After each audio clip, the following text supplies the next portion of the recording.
दोस्तों स्वागत है आपका आपके अपने चैनल चमत्कारी ज्योतिष में। आज के इस वीडियो में हम बात करेंगे मेष राशि के लिए दिसंबर का महीना कैसा रहने वाला है।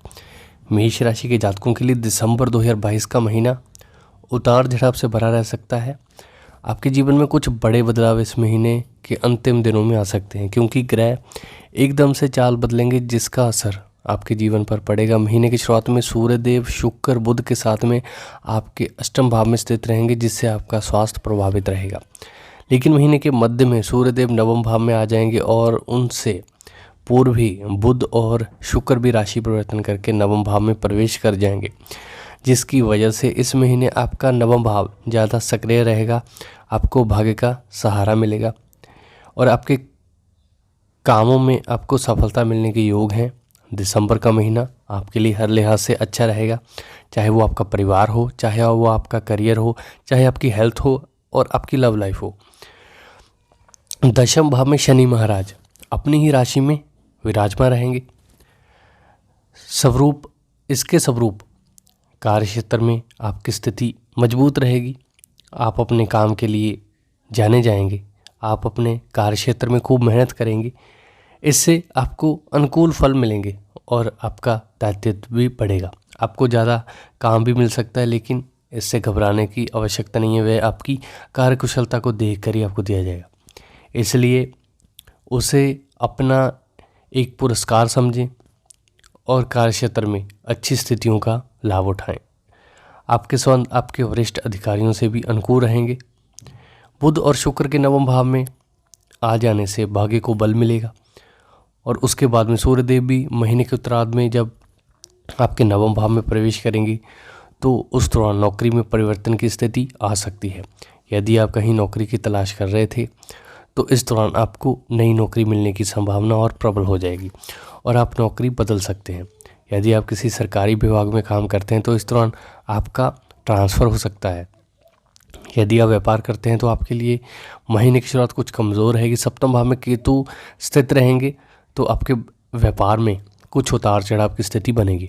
सप्तम भाव के जो लॉर्ड हैं वो शुक्र बनते हैं। उनके अष्टम भाव में जाने से आपको अपने व्यावसायिक साझेदार से भी थोड़ा सतर्क रहना होगा, क्योंकि इस दौरान गुपचुप तरीके से कुछ गड़बड़ करने की कोशिश कर सकते हैं। शुक्र के 5 दिसंबर को आपके नवम भाव में जाने से व्यापार में लगी हुई बंदिशें दूर होंगी। आपकी लंबी यात्राएं होंगी जो आपके व्यापार में वृद्धि कारक साबित होगी। आप अपने व्यापार के लिए अच्छी स्थिति का माहौल बनाने में कामयाब रहेंगे। आपको बहुत संभल कर रहना होगा, क्योंकि इस दौरान आपके द्वारा किए गए खर्च आपकी आर्थिक स्थिति को थोड़ी कमर तोड़ सकते हैं। आपको एक अच्छा बजट प्लान करके चलना होगा, किसी भी तरह की आर्थिक चुनौती का सामना ना करना पड़े।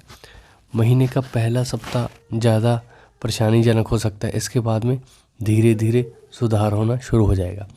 बुध और शुक्र के नवम भाव में जाने से आर्थिक स्थिति के योग बनेंगे। इसके बाद में जब 16 दिसंबर को सूर्यदेव आपके भाग्य स्थान में प्रवेश करेंगे, इसके बाद से आपकी चुनौतियां कम होंगी। सरकारी क्षेत्र से भी लाभ के अवसर मिलेंगे। व्यर्थ के खर्चों में कमी आएगी, जिससे कि आप अच्छे से अपने धन को संभाल पाएंगे। पूजा पाठ और शुभ कामों में खर्च होगा। स्वास्थ्य के दृष्टिकोण से ये महीना अनुकूल नहीं कहा जा सकता, क्योंकि आपकी राशि से अष्टम भाव में बुध शुक्र और सूर्य की उपस्थिति तथा कुंडली के दूसरे भाव में मंगल वक्री अवस्था में होने, राशि में राहु और सप्तम भाव में केतु स्थित होने तथा बृहस्पति के द्वादश भाव में स्थित होने की वजह से स्वास्थ्य में गिरावट आ सकती है और आपको शारीरिक समस्याओं का सामना करना पड़ सकता है। आपको अपने भोजन और भोजन की आदतों पर खास तौर से ध्यान देने की आवश्यकता पड़ेगी, नहीं तो आप बीमार हो सकते हैं। ज़रूरत पड़ने पर चिकित्सा उपचार भी अवश्य लें। अत्यधिक वसा युक्त और अधिक असंतुलित भोजन से प्रयोग से आपको परहेज करना है, नहीं तो आपको अस्पताल के चक्कर काटने पड़ सकते हैं। अपने पेट का ख्याल रखें और कुछ भी ऐसा ना खाएं जिसकी वजह से पेट संबंधी समस्या सामने आए। अगर आपकी लव लाइफ की बात की जाए तो इस दौरान आप अपने प्रियतम के काफ़ी निकट आ जाएंगे। आपके बीच अंतरंग संबंधों की बढ़ोतरी हुई। इन्हीं संबंधों की वजह से आपको मानहानि का सामना करना पड़ सकता है, इसलिए बेहद संभल कर रहें, सतर्क रहें। ऐसा भी हो सकता है कि यदि आपने अपने प्रियतम से कुछ छुपाया हो तो इस समय में उनके सामने वह प्रकट हो जाए।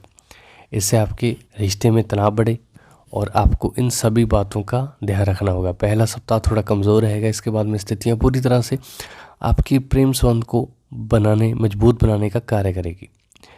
यदि आप मैरिड हैं तो सप्तम भाव में केतु की उपस्थिति दाम्पत्य जीवन में तनाव बढ़ाने का कार्य कर सकती है। आपको अपने जीवन साथी पर किसी बात को लेकर कोई शक हो सकता है या फिर उनके व्यवहार को समझने में असफल हो सकते हैं, जिसके परिणाम स्वरूप आप दोनों के बीच दूरी बढ़ने और तनाव बढ़ने की संभावना हो सकती है। महीने की शुरुआत में आपके ससुराल पक्ष में भी आपकी कुछ कहासुनी हो सकती है, लेकिन महीने का उत्तरार्ध अपेक्षाकृत अनुकूल रहेगा और आपके ससुराल वालों से भी आपके संबंध अच्छे हो जाएंगे। जीवन साथी को साथ लेकर कहीं घूमने जाने का आप प्लान बना सकते हैं। दूसरे भाव में आपके मंगल वक्रीय अवस्था में पारिवारिक जीवन में और आपके कुटुंब में तनाव बढ़ा सकते हैं। आपके मुख से भी कुछ ऐसे शब्द निकल सकते हैं जो किसी का हृदय बोधने के लिए पर्याप्त होंगे, इसलिए आपको बहुत संभल कर चलना होगा। आपकी ज़रा सी गलती आपके परिवार के पूरे माहौल को बिगाड़ के रख सकती है। किसी भी प्रकार के वाद विवाद से बचकर रहें और यदि कोई विवाद चल रहा है तो उससे भी दूरी बना कर रखें, यही आपके लिए हितकार होगा। चतुर्थ भाव पर शनिदेव और बृहस्पति देव की पूर्ण दृष्टि आपको अपने काम की वजह से परिवार से दूर कर सकती है, लेकिन आप अपने परिवार के बारे में सोचेंगे। घर में किसी शुभ कार्य के लिए कुछ खर्च भी होंगे, जिसकी वजह से घरेलू खर्च करना होगा और पारिवारिक माहौल कुछ हद तक हल्का होगा। परिवार के वृद्ध सदस्यों के स्वास्थ्य का ध्यान रखना होगा। आपके भाई बहनों से महीने की शुरुआत में आपकी तल्खियाँ बढ़ सकती हैं, लेकिन जैसे ही बुधदेव आपके नवम भाव में प्रवेश करेंगे इन समस्याओं में कमी आएगी और भाई बहनों से प्रेम में बढ़ोतरी होगी। सूर्य के महीने के उत्तरार्ध में आपके नवम भाव में प्रवेश करने से पिता के स्वास्थ्य में गिरावट आ सकती है।